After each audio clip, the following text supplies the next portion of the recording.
So the picks for the NBA All-Star Game this year just came out, and just go over it really quick. Starting in the East, they have Kyrie Irving, Bradley Beal, Kevin Durant, Giannis Antetokounmpo, and Joel Embiid starting on the East side. And on the West side is Steph, Luca, Lebron, Kawhi, and Jokic. Now, I don't really have anything wrong to say about these lists, but I'm sure some people do, especially on the West side, because the East is kind of more clear-cut. So we can start with that side because it's not as difficult to, go over.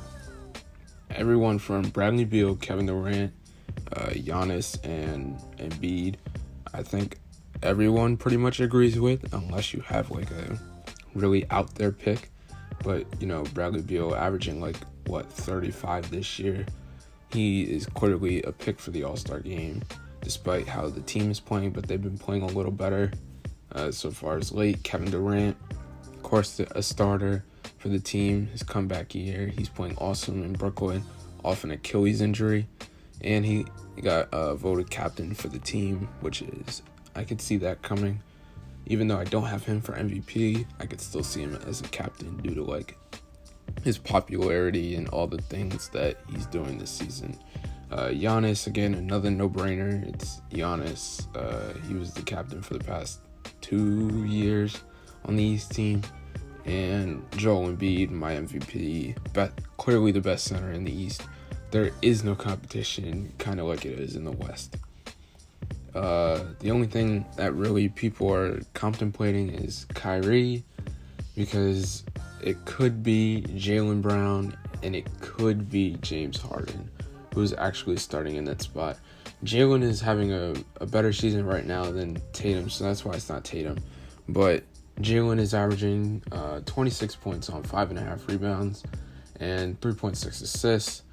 And the Celtics are sitting at 14-14, which is probably the reason I would not start him, because his stats aren't as great as Kyrie.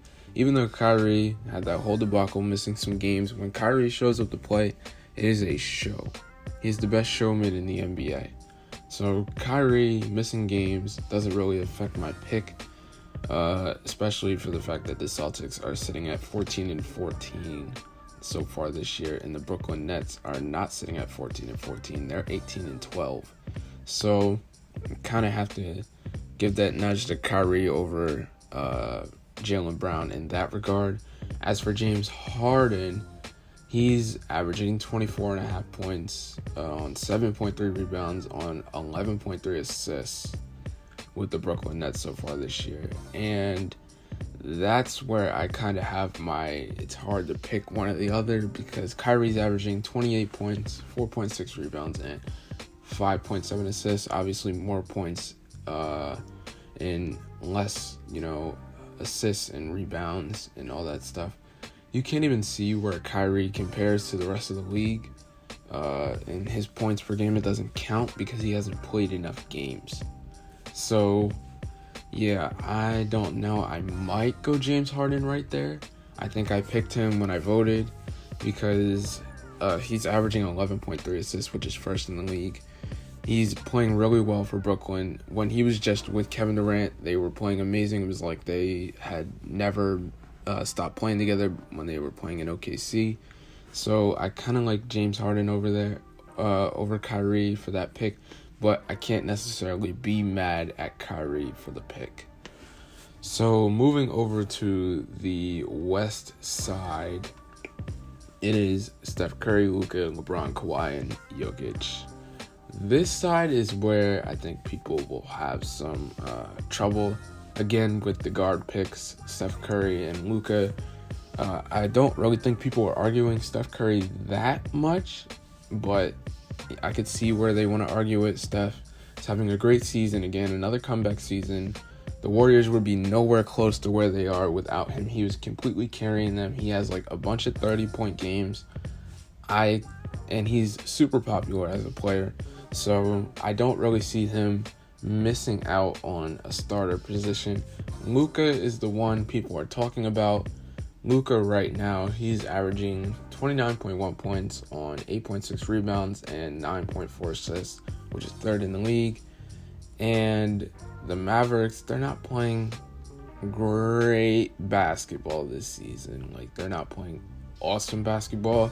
You know, what we would think they would be, take the next leap from them making a really good first round series with the Clippers last year. You would expect to see them take a leap.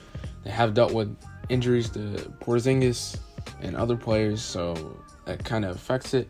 But, you expect the Mavericks to be in a better spot, especially from last year's playoffs.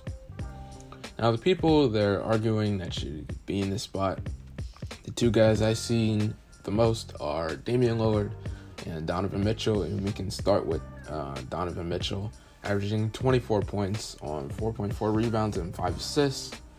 And the main reason they're arguing for him is because his team has the best record in the league. The Utah Jazz are 24-5. Now, I'm going to bring up a comparison that I like to make for this Utah Jazz team. The 2015 All-Star game, if you guys remember, was in New York.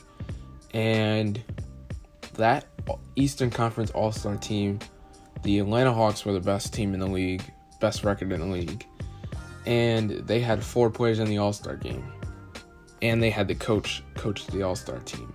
So that's 5 representatives from the Atlanta Hawks. And none of them were starters for the All-Star team. Al Horford made the All-Star team. He was on the Hawks. He was a reserve. Paul Millsap made the All-Star team. He was a reserve. Jeff Teague made the All-Star game.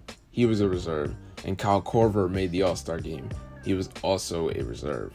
So that's kind of the comparison I'm making so far this year.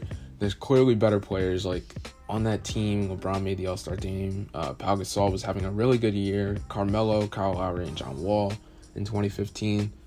And that's kind of like what I would compare it to this year, because we have Steph, Luca, LeBron, Kawhi, and Jokic. 5 guys that are clearly better than Donovan Mitchell. Not saying Donovan Mitchell is a bad player, but he's not these guys. These are very, very, very good basketball players we're talking about here. And the other guy who's having a really, really, really good season, even better than Donovan Mitchell, is Damian Lillard. He's averaging 30 on 4.4 rebounds and 7.7 assists. And the Portland Trail Blazers are 18-10, overachieving in my mind, because they have guys out. So I do like Damian Lillard. I do, but he's not going to win the popularity contest again against Luca Doncic, even though this year he should probably be the starter alongside Steph, because he's averaging more points than Luca, and his team is in a better position than the Dallas Mavericks, and they're basically in the same situation with guys out. One guy has to carry the team basically, and Dame is putting on a show. He's the most feared guy in basketball. I've seen back-to-back basically game winners from him on Twitter from the games that I've watched, and it's just completely crazy what this guy is capable of doing. I have a reason for why Dame is kind of disrespected in the league and kind of forgot about coming up. Like, I have an idea, and I think you guys will be interested in that. If you guys want to check that out, come back to the channel a little bit later. I'll have that up for you guys. But yeah, Damian Lillard, he's putting on great stats this year and outperforming Luca in the points department. At least Luca is third in assists this year, but Dame, he's the most feared guy in basketball, averaging 30, and that's really my only complaint on the Western Conference side. So basically, what I'm changing is, instead of Luca being the starter this year, it would be Damian Lillard in place of him. So it would be Steph, Dame, LeBron, Kawhi, and Jokic. And on the East side, instead of Kyrie, I have James Harden. So James, Bradley Beal, Kevin Durant, Giannis, and Embiid. And those are my thoughts on the All-Star Game starters. I'll have another video about when we get to the reserves and who should be in those spots. But other than that, you guys know the drill. Stay cool, stay safe, have a good one.